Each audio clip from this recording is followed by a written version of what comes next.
নেতানিয়াহুর কয়েকটা ফুটেজ দিয়েছে। আমরা ধরে নিয়েছি যে এগুলো বোধহয় চলমান, কিন্তু এইখানে জর্জ গ্যালওয়ে যেটা আজকের দুপুরের দিকে বাংলাদেশ টাইমে তিনি একটা লাইভে কথা বলছিলেন, তিনি বলছেন কফি শপে গিয়ে কফি খাচ্ছে। এই ফুটেজটা সম্পর্কে জর্জ গ্যালওয়ে বলেছেন, উনি বলেছেন যে এটা আগে, যুদ্ধ শুরু হওয়ারও বেশ আগে। এই তিনটা জিনিস যদি আমরা মিলাই তাহলে কিন্তু আমরা বুঝতে পারি যে একটা কিছু ঘটেছে। হয় মৃত্যুবরণ করেছে, অথবা এতটাই ঘোরতর ভাবে আহত হয়েছে যে তার পক্ষে আর কর্মজীবনে ফিরে যাওয়া সম্ভব নাও হতে পারে। প্রথমেই নেতানিয়াহুর বিষয়টা একটু ক্লিয়ারিফাই করি। এখানে তিনটা জিনিস খুব জরুরি। এই তিনটা জিনিস আলোচনা করলে বোঝা যাবে যে আসলে নেতানিয়াহু কি জীবিত না মৃত। কারণ এটা একটা বড় ধরনের কনফিউশন তৈরি করছে। এখন সারা পৃথিবীতেই একটা বড় ধরনের যে বাজওয়ার্ড হয়ে গেছে, আসলে কি নেতানিয়াহু বেঁচে আছেন না মারা গেছেন। প্রথমত এখানে একটা জিনিস আমি বলবো। প্রথম যে জিনিসটা আসে যে ইসরায়েলি কর্তৃপক্ষ আপনার যে কোনো সংবাদ মাধ্যম, মিডিয়া এবং ফুটেজের উপরে নিষেধাজ্ঞা দিয়েছে, এবং কেউ যদি সরকারের পারমিশন ছাড়া কোনো ফুটেজ প্রকাশ করে তাহলে তাকে কি করতে হয়, তা ইসরায়েলি গভর্নমেন্ট থেকে 5 বছরের জেল দিবে। এলো এক। এইটার জন্য নেতানিয়াহু সম্পর্কে যে আসল কোনো নিউজ আমরা পাচ্ছি না। আর সেকেন্ড যেটা হলো এই যে তার সম্পর্কে একটা এই যখন গুঞ্জন উঠেছে মারা গেছে, এই গুঞ্জনকে ডিফেন্ড করার জন্য, এটা সামনে একটা প্রতিরোধ করার জন্য নেতানিয়াহুর কয়েকটা ফুটেজ দিয়েছে। আমরা ধরে নিয়েছি যে এগুলো বোধহয় চলমান, কিন্তু এইখানে জর্জ গ্যালওয়ে যেটা আজকের দুপুরের দিকে বাংলাদেশ টাইমে তিনি একটা লাইভে কথা বলছিলেন, তিনি বলছেন যে নেতানিয়াহুর এই বিষয়টা আসলে আর নিশ্চিত করা যাচ্ছে না। তবে একটা জিনিস সত্যি, তার যে পরবর্তী সময় কফি শপে গিয়ে কফি খাচ্ছে, এই ফুটেজটা সম্পর্কে জর্জ গ্যালওয়ে বলেছেন, উনি বলেছেন যে এটা আগে, যুদ্ধ শুরু হওয়ারও বেশ আগে। তাইলে এই জিনিসগুলা 24-এ যদি 24 সালের কথা বলেছেন। Yes. এবং এই ঘটনার পরে নেতানিয়াহু কিন্তু নতুন কোন স্টেটমেন্ট আমরা দেখছি না। এই তিনটা জিনিস যদি আমরা মিলাই তাহলে কিন্তু আমরা বুঝতে পারি যে একটা কিছু ঘটেছে। হয় মৃত্যুবরণ করেছে, অথবা এতটাই ঘোরতর ভাবে আহত হয়েছে যে তার পক্ষে আর কর্মজীবনে ফিরে যাওয়া সম্ভব নাও হতে পারে, এটা আমার ধারণা। তো এই হলো বিষয়। আর যুদ্ধের বিষয়ে বলবো, যুদ্ধে এখন আমেরিকা একা। এবং আপনি দেখছেন British prime minister sir Keir Starmer, উনি ব্রিটিশ পার্লামেন্টে চিৎকার করে বলেছে যে এটা কোন ধরনের কথা। ডোনাল্ড ট্রাম্প আমাকে বলে join the war, join the war, join the war, 3বার উচ্চারণ করেছে। জয়েন দ্য ওয়ার আমি কেন জয়েন করব? আমাদের অভিজ্ঞতা আছে ইরাকে, and it was not the positive experience. Why should I join the war? যেখানে ব্রিটেন মনে করছে এই যুদ্ধটা সঠিক না ইরানের বিরুদ্ধে, এটা একটা অন্যায় যুদ্ধ, সেখানে ব্রিটেন কেন অংশগ্রহণ করবে? আপনি তো জানেন সুইজারল্যান্ডের আকাশের উপর দিয়া কোনো বিমান আসতে পারবে না, আমেরিকার কোনো বিমান নিষেধাজ্ঞা দিয়ে দিয়েছে। এবং ফ্রান্সের যে ইমানুয়েল ম্যাক্রন, এই ভদ্রলোকও পড়ছে বিপদে। উনি ডোনাল্ড ট্রাম্পের চাপে বোধহয় এয়ারক্রাফট পাঠিয়েছে 2-3টা। এখন ইরান যখন বলছে যে আমরা এয়ারক্রাফটকে নিশানা করব, তখন বলেছে না, আমরা ডিফেন্সের জন্য এসেছি।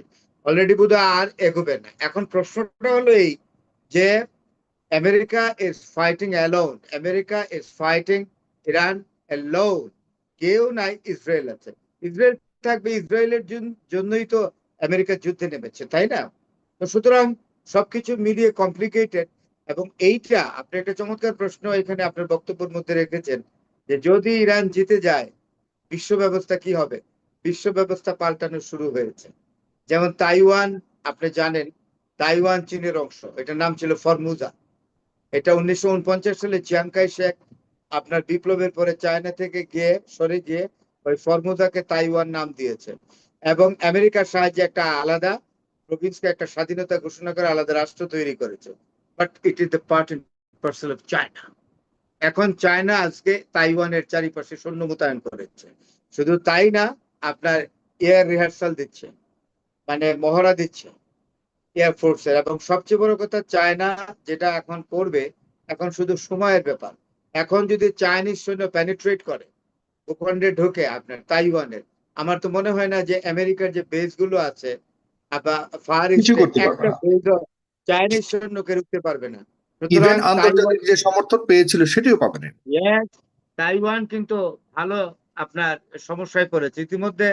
যে তাইওয়ানের যে প্রেসিডেন্ট লাই চ্যাংতে, তিনি ওই সিকিউরিটির উপরে জোর দিয়েছেন এবং আর্মস অ্যামুনিশন ইম্পোর্ট করার উপরে জোর দিয়ে বক্তৃতা করেছেন এবং ডেমোক্রেটিক স্পিরিটের উপরে বক্তৃতা করেছেন।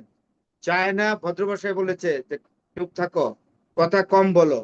খারাপ ভাষায় যদি বলতো চায়না, তাহলে বলতো যে আরেকবার এই ধরনের উচ্চারণ করলে তোমার দাঁতগুলো সব ফেলে দেবো। সুতরাং বুঝতেই তো পারছেন যে আমার যেটা মনে হচ্ছে Taiwan is going to be lose to China once again.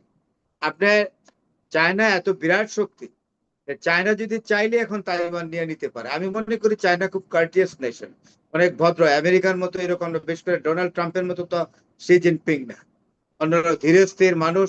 কিন্তু এই পর্যন্ত আপনি দেখবেন যে ডোনাল্ড ট্রাম্পের একটা কথা শি জিনপিং রাখেননি। তার ব্যক্তিত্ব পর্বত প্রমাণ। এবং সবচেয়ে বড় কথা, আরো মজার কথা, ডোনাল্ড ট্রাম্প কিন্তু শি জিনপিং কে রিকোয়েস্ট করেছে, শি জিনপিং কে যুদ্ধ থামানোর জন্য। শি জিনপিং বলেছে যুদ্ধ তো আপনি ডিক্লেয়ার করেছেন, তো আমি, so why should I take the responsibility exactly to draw a conclusion of this war? It is your duty. আপনি ইয়ে করে দেন, বন্ধ করে দেন, এখানে ডিপ্লোমেসির কিছু নাই। তো সুতরাং যে বিষয়গুলো দাঁড়াচ্ছে, ব্রিক্স এর সম্মেলন আছে সামনে, ব্রিক্স এর সম্মেলনে আমেরিকা বেকায়দায় পড়বে। ব্রিক্সে একটা উত্থাপন হবে একটা জিনিস, যেটা which will be very sensitive, particularly for American market, using dollar. ডলারকে চ্যালেঞ্জ করবে। অলরেডি আপনার ইরান তো বলে দিয়েছে যে জিনিসপত্র, তেল যতই আমার কাছে কিনো, এটা ইউয়ান দেওয়া কিনবা, ইউয়ান ছাড়া আমি দিব না, চাইনিজ মুদ্রা ছাড়া আমি দিব না। এখন বাধ্য হয়েই, আর আরেকটা জিনিস, দারুণ ডিপ্লোমেসি খেলেছে এবার ইরান। বলেছে হরমুজ তো খোলা, সবার জন্য খোলা, except two states, except America and Israel. আপনাদের জন্য খোলা, আপনারা যান। তাইলে এখন কি হয়ে গেল? এখন যারা ইউরোপের শক্তি, ন্যাটো দেশগুলো আছে, ইউরোপিয়ান ইউনিয়নের স্টেটস গুলো আছে, তারা তো ভাবছে যে আমাদের জন্য তো খোলাই আছে, চায়নার জন্য খোলা আছে, রাশিয়ার জন্য খোলা আছে, যে আমাদের জন্য খোলা আছে। বন্ধ তো করছে আমেরিকার জন্য আর ইসরায়েলের জন্য, তো আমরা এখানে নেচে নেচে মরি কেন? আমরা আমাদের তেল নিয়ে যাই। প্রবলেমে পড়ছে আমেরিকা এবং Israel. America and Israel will face a serious economic problem because of the oil crisis, because of controlling the Hormuz Strait by Iran. এখন দেখছেন কি ডিপ্লোমেসি খেলছে। ইরান যদি বলতো যে সবার জন্য বন্ধ, শুধু চায়না ইয়া করবে, তেল নিবে রাশিয়া, তখন কিন্তু ইউরোপের নেটো টেটো সব এসে আমেরিকার সাথে যুদ্ধ বিজ্ঞান করতো, ইভেন ব্রিটেনও করতো। খুলে দিয়েছে, অনলি দুইটা স্টেট যাবে না, রেড সিগন্যাল, একটু আগাতে পারবে না হরমুজ দিয়া।